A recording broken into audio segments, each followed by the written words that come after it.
मृदुल तिवारी को भड़काया तान्या ने गौरव के खिलाफ। मृदुल तिवारी को तान्या ने बहुत चीज़ें ऐसी बोली जिसे सुनकर आप भी हैरान होने वाले हो। यहाँ पे तान्या मित्तल ने मृदुल के गेम को लेके काफ़ी बड़ा वाला खुलासा किया है एंड यहाँ तक अपने आप को भी तान्या ने फेक बताया है। क्या हुआ है ऐसा जिसकी वजह से तान्या अब मृदुल के साथ बैठती हुई नजर आ रही है। तान्या अब जल चुकी है घर के अंदर जब से मालती आई है और मालती ने घर के अंदर आते ही सारे घर वालों को अपने पास बैठाना स्टार्ट कर दिया है और मृदुल के साथ भी मालती कई घंटे तक कल बैठी हुई थी और इन सारी चीज़ों को जो है तान्या बहुत ही अच्छी तरीके से देख रही है और तान्या को ये चीज़ें पता भी है कि कौन सा घर वाला जो है कैसा है। एंड इन्हीं सारी चीज़ों में अब मालती की बात को सुनते हुए तान्या ने क्या किया है कि मृदुल के साथ वो बैठी और मृदुल को कह रही है कि देख मृदुल, तेरा जो गेम है ना वो तू जब पहले दिन आया था तो तेरा अंदर बहुत ही कॉन्फिडेंस था, तू बहुत ही अच्छा कर रहा था, लेकिन नतालिया के जाने के बाद तू एकदम से जीरो हो गया। तो तू क्या नतालिया के लिए यहाँ आया था? तो ये मुंबई वालों की तरह बिल्कुल भी मत बन। तुझे ऐसा लग रहा है ना कि घर के अंदर जो गौरव है, जो अभिषेक है या वसीर है, उन लोगों के जैसा तू नहीं बन सकता है। हाँ, बिल्कुल नहीं बन सकता। और तू अपनी भाषा का इस्तेमाल कर, जैसे तू अपने घर में बात करता है वैसे बोला कर। तुझे कोई ज़रूरत नहीं है यहाँ पे हिंदी बोलने की। तू जैसा घर में बात करता है वैसा बात कर। ये रियल पर्सनालिटी दिखाने की चीज़ें हैं। एल्विस भी जब आया था वो जैसा है उसने वैसा ही दिखाया। उसने ये चीज़ें नहीं दिखाई कि हाँ वो बिग बॉस के शो में आया है एज अ गेस्ट बन के तो वो जो है दिखावा करे। वो जैसा था उसने वही चीज़ें दिखाई। तो मेरा यही कहना है तेरे से कि तू भी घर के अंदर अपनी पर्सनालिटी को दिखा। तू अपनी पर्सनालिटी भूल चुका है, तुझे पता ही नहीं है कि तू है क्या।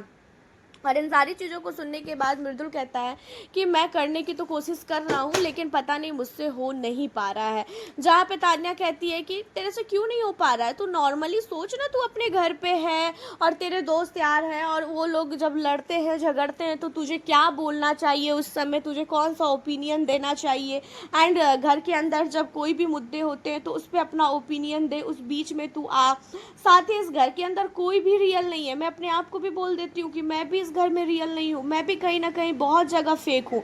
तो तुझे भी जो है वो सारी चीज़ें करनी होगी, तुझे अपना रियल चेहरा दिखाना पड़ेगा। तू घर के अंदर बहुत ही डाउन सा हो गया है। जब तू आया था तो तुझे देखकर ऐसा लग रहा था कि हाँ भाई मृदुल काफ़ी कमाल करेगा, लेकिन जैसे जैसे टाइम बीत रहा है हर एक वीकेंड के वार पे तुझे डांट पड़ रही है कि तुझे अच्छा लग रहा है ये सारी चीज़ें।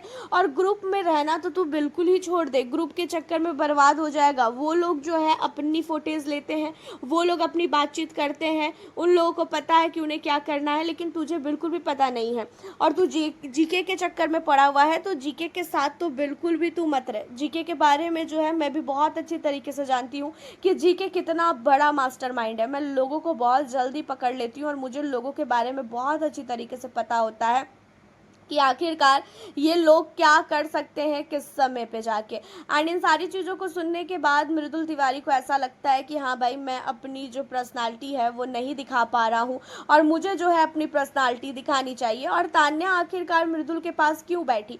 हालांकि आपको बता दें कि तान्या को ये चीज़ें लग रही है कि जो मृदुल है वो मालती के पास ना चला जाए और मृदुल ने कई बार तान्या को लेके बोला है कि ये बहुत ही ज़्यादा हवाबाजी करती है, फेक लड़की है। तो अब ये लग रहा है तान्या को कि मालती के पास जाएगा ये तो मालती और ये मिलके मुझको जो है काफ़ी ज़्यादा नीचा दिखाएंगे। हालांकि आपका तान्या के इन सारी बातों पे क्या कहना है, अपनी राय बताएं। मिलती हूँ नेक्स्ट वीडियो।